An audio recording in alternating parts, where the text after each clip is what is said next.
Today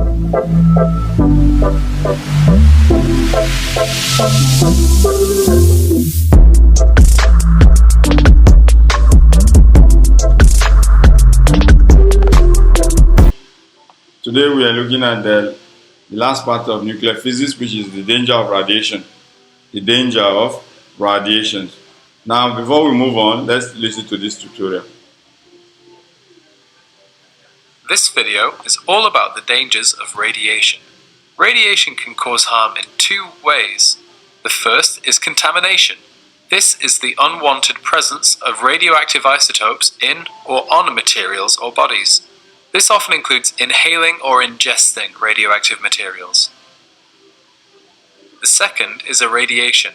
This is when the radioactive source is not in the body, but that body is exposed to the radiation. An example of this would be standing near a gamma source without touching it. These definitions come up a lot, so make sure you can recall them. Let's go into more detail about what actually happens when ionizing radiation comes into contact with living organisms. One outcome is tissue damage.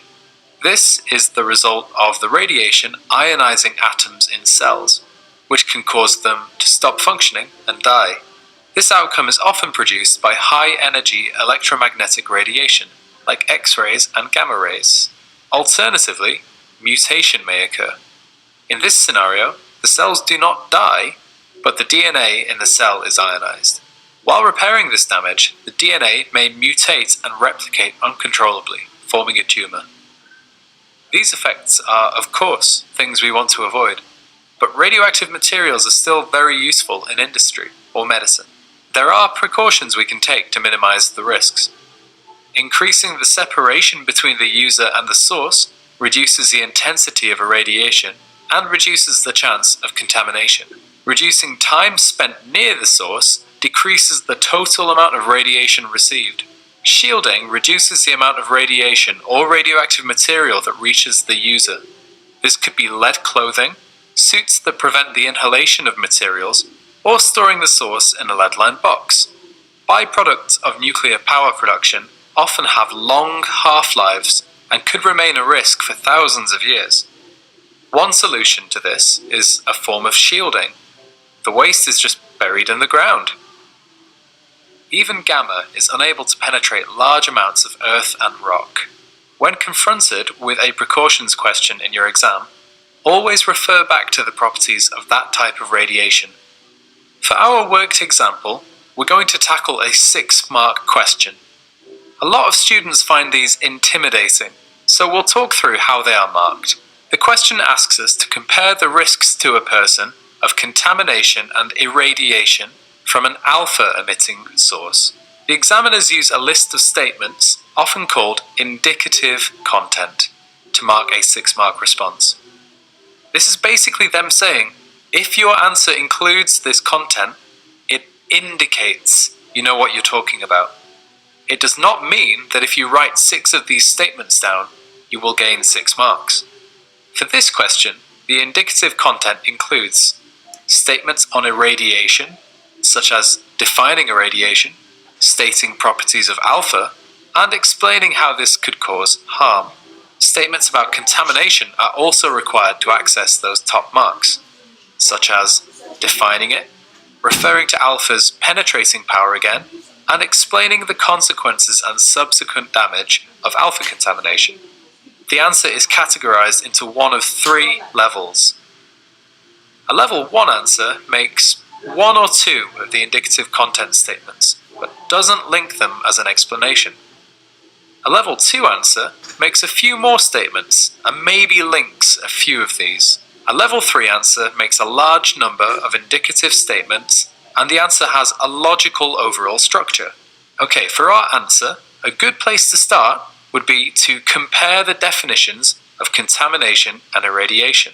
An examiner will notice 2 correct definitions and the use of whereas to link the 2. Next, it would be sensible to go into further detail about the dangers of irradiation.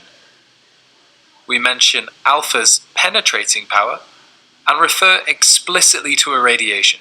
This sentence evaluates both how alpha irradiation is not so dangerous externally, but how alpha's ionizing power still has risks associated.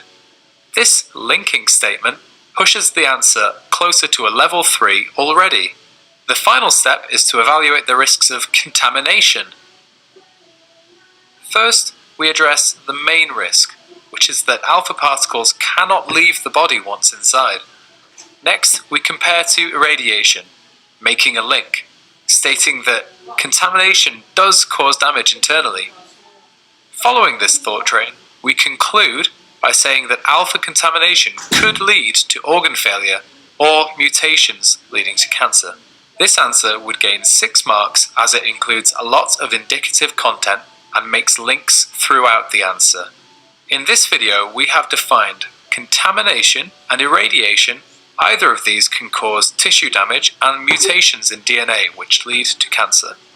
This can be prevented by using shielding, getting further from the source, or being near it for less time. Don't forget to check out all our other fantastic revision resources at Save My Exams. Okay, so we've just had the tutorial. The tutorial has given us all the content that we need for this class. So we need to understand the danger, the topic, the danger of radiation and what it causes. And then we say that ionizing radiation can damage human cells and tissue at very high level or high doses, right? Now this could cause the following problems to our body. Cell death can cause our cells to die off, or can cause mutation to happen to our cells, can cause cancer to the body, or cancerous cells to grow in the body, and can cause tissue to damage. So all of these are the negative impact of radiation to our body. Now, what are the causes of this? What leads to the cells to die off, or the tissues to be damaged, or the mutations to happen to our cells? Mutations like replications of the cells, DNA. So cancers to start to grow, and so on and so forth. Okay, so we need to keep radiation very far away, radiation source very far away from us. So here we talk about 2 primary content, which is the contamination and irradiation. So we're going to see this contamination and irradiation as it affects. Okay, the benefit of using radiation in medicine, it has benefit of using radiation in medicine, like for sterilizing medical equipment and for treating cancer and so on and so forth. So, and also for preserving the food, irradiating the food, so the food can live for a longer shelf life, can have a longer shelf life. So we say all of these benefits that we mentioned for radiation in medicine can outweigh all the potential risk that comes with it. All the benefits can outweigh this risk that we mentioned: the risk of cell death, the risk of tissue damage, the risk of mutation, and the risk of cancer. So the benefits outweigh the danger. The benefit outweigh, meaning the benefits way higher than this danger that we mentioned, because this danger we can control. We can control and reduce the danger or the damage to that radiation causes to our body. Now, the risk posed by the radiations are smaller than the risk associated with the living condition or treated. The risk posed by radiation, they are way smaller than when we don't have it at all or have radiation to use for our benefit, right? So if a person has a cancerous tumor, that's likely to kill the person. Whoever has a cancerous tumor is definitely going to die if we don't use radiation to treat it, right? So it's less of risk to use the radiotherapy than to leave the cancer tumor. So it's less of risk. So it's better we use the radiotherapy to kill the cancer cells. That means you're using radiation to kill the cancer cells than to leave it and be scared of using radiation, right? Now, another problem from radiation is the tissue damage. The tissue damage. Radiation is effectively used to destroy cancerous tumor cells, right? However, as you destroy cancerous tumor cells, you can also be faced with damaging your body cells, right? It can cause damage to healthy tissues if it's not properly targeted, like If you miss the target, we direct the gamma ray towards the tumor spots, or the tumor cells, or the tumor tissue, whatever you want to call it. So, but if you miss the target, if it's not properly targeted, then you miss the tumor, you go and hit the other tissues of the body, which can damage the other tissues of the body. So it must be well calculated, it must be well aimed at in order to hit the tumor, the cancerous tumors that are growing in our body. But it's worse off if we don't try at all. If we're scared of radiation, we don't try at all to use radiotherapy to kill the cancerous cells, then we have worsened the condition. So to reduce you can say the advantages that we derive from using radiation outweigh the problems that radiation can cause to us. Now, we also say the very high energy radiation such as gamma and X-ray are used for killing the cancerous cells and should be targeted very properly in order not to damage other body tissues, in order to avoid other body tissues. So you can see how we can have a trade-off between the radiation and damaging the body cells or body tissues. So we must be careful, but the advantage outweigh the fear that lives around us. Another problem we can have from radiation is mutation. Now, if the atoms that makes up the DNA strands are ionized, then the DNA strand can be damaged. And once they are damaged, they can replicate. Now, if the DNA is damaged, then the cells may die, right? The cells may die. Not only they die, they can be mutated. One of the possibilities is that if you damage the DNA, the cells may die. But other than that, beyond dying, the cells dying, the DNA may be mutated. Mutated means it will reform. Okay? It reforms another one. So, which is not good for us, right? So if a mutated cell is able to replicate itself, then a tumor may form. So another tumor will start growing. So one of you trying to use this, you're trying to use radiation to kill tissue tumor that is growing in our body. If you miss it, you may cause a DNA mutation to happen. And when many mutations happen, other tumors will be formed. So we say if mutated cell is able to replicate, then tumor may form. And this is how cancer begins to happen. Which is significant danger of radiation exposure that we have. So when you are exposed too much to radiation, you can see this is a gamma ray. A gamma ray that is these body cells is too exposed to the gamma ray. When it gets too much of it, the nucleus begin to replicate. The strand of the DNA begin to reform. And when it reforms, then it will replicate. When replication takes place, see, as a result of this, once it replicates, then tumor is formed. Now this tumor leads to what we call the cancer. So we say radiation causes the DNA to break potentially and causing a mutation. See, it breaks. This was one DNA strand. This radiation causes to break and then mutation occurs. It now replicates itself, becomes 2 instead of 1, for example. Okay? So we say this is ionizing radiation enters the nucleus of a human cells. You can see it from here. This is an ionizing radiation enters the nucleus. And this nucleus, once it's hit with this radiation, the radiation will cause mutation, will cause the DNA strand to break and cause mutation to take place. Okay, so this is dangerous for us. So that's that for that. We can see this second tutorial for this question. Let's use this tutorial to answer this question before we move ahead.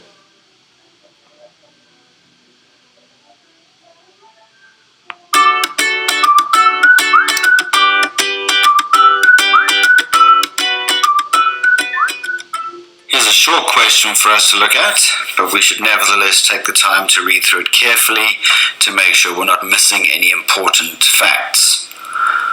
Radioactive sources are used in medical procedures to diagnose problems with internal organs without the need for surgery. Explain why an isotope with a short half-life should be used in these procedures. So before we look at how to answer this one, let's just make sure we're not missing anything. So it's just a simple explain question, and we need to explain why we need to use isotopes with short half-lives. So this is real. I mean, this is used on a daily basis. You don't want, this is called an invasive procedure where you're actually operating on somebody, whereas you could use a radioactive source to diagnose some kind of blockage in an internal organ or an internal system. But why would we use short half-lives? So to answer this question, we need to consider that radioactive sources are actually quite dangerous. So these are some of the dangers that are associated with radioactive sources. For example, that they can cause cancers, they do kill cells, and often radioactive sources are used to treat cancer, but there is an associated level where healthy cells are also damaged. And therein lies the answer to why we would use isotopes with a very short half-life. So here we go. Exposure to the sources can cause great harm to the patient. So you're looking for isotopes with short half-lives so that you're minimizing the amount of exposure and therefore unnecessary damage to cells in the patient's body. So in this case, we want to use the short half-life so that we can actually get a reading or detect the radioactive source, but not that it's not long enough that it does permanent or long-term or unnecessary damage to the body of the patient that is undergoing that particular type of procedure.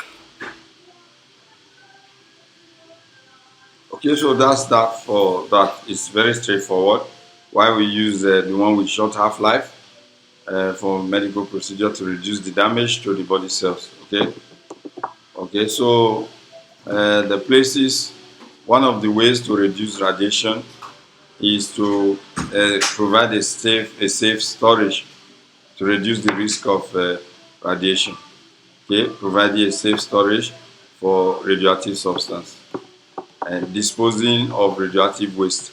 Okay, the waste, where do we keep them? Sometimes we bury them under the ground. The waste, we bury them under the ground, okay, because they're super dangerous. And it's very difficult even for radioactive substance like evil gamma to penetrate the soil and rocks under the ground to come to the earth surface. So once we have a caution like this, ionizing radiation with this symbol, then one of the ways to bury them under the ground, dig deep into the ground and bury them under the ground and cover them up with the soil to reduce. First of all, we keep them in drums and cover them up and then bury them together under the ground. Okay, so a student plans to use a gamma source to conduct an experiment. List 4 things that the student should do in order to minimize the risk to themselves when using the source. So you list 4 sources, what you should do to minimize the risk of radiation that can happen to your body. One of the ways to keep the source in a lead. So many of them like alpha and beta cannot penetrate lead. Okay, keep them in a lead-lined container until the time is needed. They are needed for the experiment. They use torques to move the source rather than handling it directly. Use torques, okay, to move the source rather than you handle it directly. The source should be kept as far away distance as from the students as possible, as far as possible during the experiment. So you shouldn't be so close to it even when you're doing the experiment. Okay, the source of the radioactive source should be kept very far away from it. Now, the time that the source is being used should be minimized. The time that you're using the source should be minimized. Should make the time that you take from the source to be very quick and very sharp and very small. So after the experiment, the students should wash their hands, okay, properly. And then the date and time that the radiation has been used for that should be recorded in case we notice anything, okay, so we can quickly go for test and all the other things. And safety measure, one of the ways to shield the container. Shield the container. Radioactive sources should be kept in a shielded container when not in use, okay. like in a lead lined boxes. You put them in lead boxes and shield them away when you are not using them. Then another precaution, because they ask in the exam the precaution you should take. You should wear gloves when you are doing the experiment.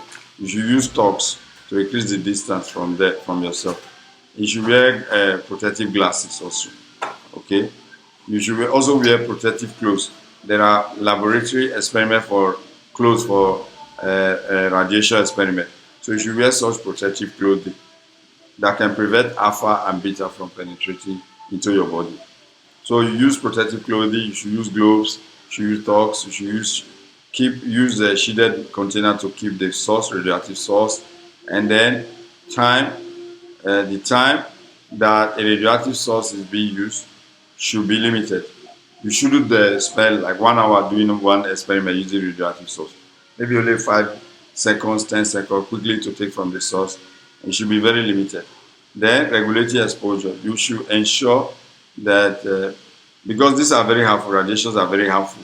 You should ensure that you regulate the exposure of human being to radiation. Other than that, we have cancer everywhere that we cannot control, just like we are having these days. Okay, because people are exposed to radiation a lot. Okay, amount of radiation received by a person is called the dose and is measured in the sievert, the dose of radiation. The amount of radiation you receive is the dose. One sievert is a very big dose of radiation. So it will cause acute radiation poisoning. To cause poisoning, only one sievert of radiation, it will cause a huge poisoning to our body, which can kill the body cells, mutate the body cells, target our tissue, damage our tissue, or even cause death to the cells and tissues of the body, cause mutation and tumor to grow in the body, cause cancer to grow in the body. So all these are why we should be very careful and why we should. A dosimeter is used to measure the amount of radiation that is found in there. This is an example of a dosimeter to measure the amount of radiation that is found in the system. Now, differences in exposure. Now, the amount of radiation that a person receives is affected by the person's occupation. Your occupation, your lifestyle, your location, and so on and so forth. Okay? Your occupation, what kind of job you do. So, people working in nuclear power plants, okay, whether they are scientists or engineers, if they are working in nuclear power plants, they get a lot of radiation. People who are working in a cement factory, they get a lot of radiation. People who are working in the quarry industry, they break rocks and gravel, they get a lot of radiation, background radiation and normal radiation. So the amount of dose you receive, the amount of radiation you get, depends on your occupation, the kind of job you do. So if you are not doing construction job, you're not working in the nuclear power plant, you're not working in the soil excavation and so on and so forth, you're not in the civil engineering work, then probably your amount of radiation you receive might be lesser than someone who just works in the office, way less. Someone who works in the office gets less radiation compared to someone who is working in the big engineering field. Okay. Now, your lifestyle also. Some people, they expose their body. They wear clothes, they don't cover their body. They say it's a freedom. They say it's freedom to open your body, especially the ladies. Especially the ladies, to be frank. They open their body. They don't know because they are not scientists. It's very difficult to see a scientist walking around in the street naked or half naked in the name of freedom or in the name of... You never, because scientists, they know when you expose your body and move around without covering your body properly, you're going to be exposed to a lot of radiation. Okay, you will be exposed to a lot of radiation. Some of these radiation, like gamma, they will penetrate your body easily. Beta will penetrate your body easily. Even alpha will penetrate your body if you do not sometimes penetrate your skin if you do not wear proper clothing. Then your location, another factor that tells how much radiation you get. Your location. How? Because if you're very close to a nuclear power plant and when there's leakage of radiation, you're going to be affected. One of the reasons why. So location is one of the problems where you get radiation. Okay, if you're not in the place where much radiation is, you're practically safe. So, but if you're in a place where there's a lot of radiation, these developed countries or developing countries, most of them they build nuclear power plants. They have nuclear weapons. They build nuclear weapons. So those sites are far away. They are guided with heavy military itineraries and arsenals. So they are guided very heavily. But however, people walk around there, they can easily be exposed to this type of things. Okay. Now, also some areas around the world have higher background radiation because they're closer to the source of radiation. Some area, okay, because they're closer to the source of radiation, therefore they have higher radiation. Is that okay? So that's that. Let's see let's see to it quickly.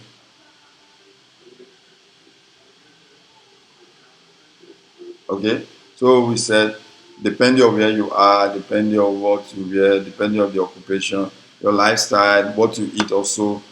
Okay, all this amount to radiation effect. Okay, so with this we come to the end of this today. Thank you.